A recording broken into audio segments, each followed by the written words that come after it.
ورحمة الله تعالى وبركاته. الحمد لله رب العالمين. الصلاة والسلام على أشرف المرسلين وعلى آله وصحبه أجمعين. أما بعد، رب اشرح لي صدري ويسر لي أمري واحلل عقدة من لساني يفقهوا قولي. ما توفيقي إلا بالله عليه توكلت وإليه أنيب.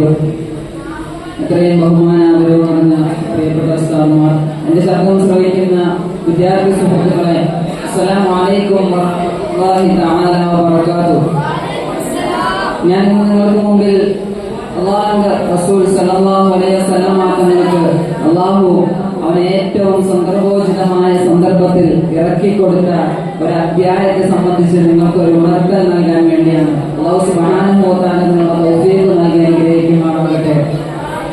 നമുക്കറിയാം, സൂറത്തുൽ നബഅ അല്ലാഹു സുബ്ഹാനഹു വ തആല അവരുടെ പ്രവാചകൻ സല്ലല്ലാഹു അലൈഹി വസല്ലം തങ്ങൾക്ക് അവരുടെ കറാമത്തായിട്ട് ഇറക്കിക്കൊടുത്തതായ അധ്യായങ്ങൾ രണ്ട് തരത്തിലാണ് ഇറക്കിക്കൊടുത്തിരിക്കുന്നത്. ഒന്നാമതായി മക്കിയ എന്ന രൂപത്തിലും രണ്ടാമത് മദനിയ എന്ന രൂപത്തിലും. നാമൊക്കെ ഇൽമുൽ ഖുർആനെ സംബന്ധിച്ച് പഠിക്കുന്നവരാണ്. നമ്മോട് മക്കിയായ സൂറത്തിനെയും മദനിയായ സൂറത്തിനെയും പറ്റി പറയേണ്ട ആവശ്യമില്ല. എന്നിരുന്നാലും മക്കിയായ സൂറത്ത് എന്ന് പറയുന്നത് പ്രബല അഭിപ്രായത്തിൽ അല്ലാഹുവിന്റെ റസൂൽ സല്ലല്ലാഹു അലൈഹി വസല്ലം തങ്ങൾ മക്ക മുശ്രിക്കീങ്ങളുടെ ആക്രമണങ്ങളിൽ നിന്നും മുക്തി നേടാനായി ഹിജ്റ ചെയ്ത സന്ദർഭം, ആ ഹിജ്റ ചെയ്യുന്നതിന് മുമ്പ് ഇറങ്ങിയ ആയത്താണ് മക്കി എന്നുള്ളത്. അതുപോലെ അതിനുശേഷം ഇറങ്ങിയ ആയത്തുകൾ അവ മദനിയ എന്ന് പറയപ്പെടുന്നു. ഈ സൂറത്തുൽ നബഅ അല്ലാഹു സുബ്ഹാനഹു വ തആല അല്ലാഹുവിന്റെ റസൂലിനോട് പ്രബോധനം കൊണ്ട് കൽപ്പിക്കുമ്പോൾ അല്ലാഹുവിന്റെ റസൂൽ അല്ലാഹുവിന്റെ തൗഹീദിനെയും അല്ലാഹുവിന്റെ ആ ഒരു പുനർജീവിപ്പിക്കലിനെ സംബന്ധിച്ചൊക്കെ മക്ക മുശ്രിക്കീങ്ങളോട് പറയുന്നു. ആദ്യ കാലഘട്ടത്തിൽ അല്ലാഹുവിന്റെ റസൂലിനെ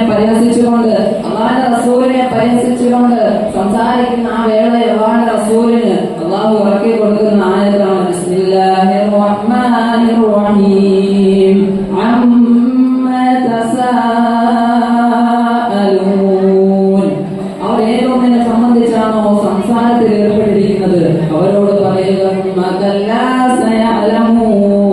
കാര്യം അവർ അറിയുക തന്നെ ചെയ്യും.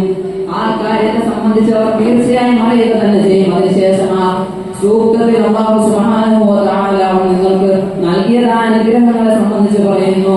അലം നജഅലിൽ അർള മിഹാദാ വൽ ജിബാല ഔതാദാ വ ഖലഖനാകും അസ്വാജാ എന്നിങ്ങനെ തുടങ്ങി അല്ലാഹു സുബ്ഹാനഹു വ തആല പറയുന്നു, നാം നിങ്ങൾക്ക് ഭൂമിയെ ഒരു തൊട്ടിലാക്കി തന്നില്ലയോ, അതിന് പർവ്വതങ്ങളെ അണിയാക്കി തന്നില്ലയോ, അതുപോലെ തന്നെ നിങ്ങൾക്ക് ഉറക്കം ഒരു വിശ്രമമാക്കി തന്നില്ലയോ, നിങ്ങളുടെ ജീവിതത്തെ നിങ്ങൾക്ക് സുഖമുള്ളതാക്കി തന്നില്ലയോ, നിങ്ങൾക്ക് മനുഷ്യത്തിന് വേണ്ടി പകലിനെ സൃഷ്ടിച്ചു തന്നില്ലയോ.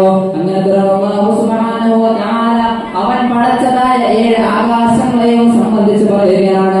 ആ സൂക്തത്തിൽ ആ 7 ആകാശങ്ങളെ പറയുന്നു. അതിനുശേഷം അല്ലാഹു പറയുകയാണ്, നിങ്ങൾക്ക് നിങ്ങളുടെ മുകളിൽ നാം ഉറപ്പിച്ചു നിർത്തിയ 7 ആകാശം അതിനെ പടയ്ക്കാൻ അറിയുമെങ്കിൽ അതിനെ വീണ്ടും പുനരുദ്ധാനം നടത്താൻ എനിക്ക് കഴിയും.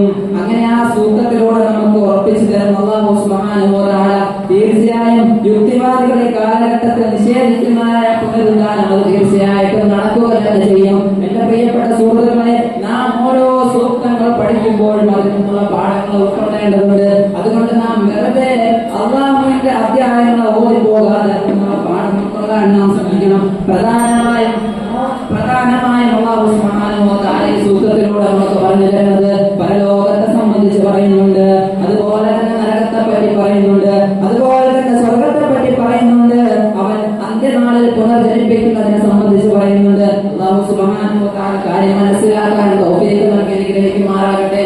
അങ്ങനെ അത് മാത്രമല്ല, ജീവിതത്തിന്റെ വശങ്ങളിലുള്ള വരുമ്പോഴും ആ അധ്യായത്തെ മനോഹരമാക്കിയാണ് അല്ലാഹു സുബ്ഹാനഹു വ തആല ഇറക്കിയിരിക്കുന്നത്. ആദ്യത്തെ 5 സൂക്തങ്ങൾ മറ്റ് ആര്യതയായിട്ടും പിന്നെ വരുന്നതായ സൂക്തങ്ങൾ മറ്റ് ഇബാദത്തായിട്ടും അല്ലാഹു സുബ്ഹാനഹു വ തആല വളരെ ഭംഗിയാക്കിയാണ് ഇറക്കിയിരിക്കുന്നത്. അല്ലാഹു അവന്റെ ഖുർആനിലൂടെ തന്നെ പറയുന്നുണ്ടല്ലോ, ചിന്തിക്കുന്നവർക്ക് ദൃഷ്ടാന്തം. അല്ലാഹു ആ ചിന്തിക്കുന്നവരുടെ കൂട്ടത്തിൽ നമ്മൾ ഉൾപ്പെടുത്തി അനുഗ്രഹിക്കുമാറാകട്ടെ എന്ന് പ്രാർത്ഥിച്ചുകൊണ്ട് ഞാൻ നിർത്തുന്നു. വആഖിറു ദഅവാനാ അൽഹംദുലില്ലാഹി റബ്ബിൽ ആലമീൻ.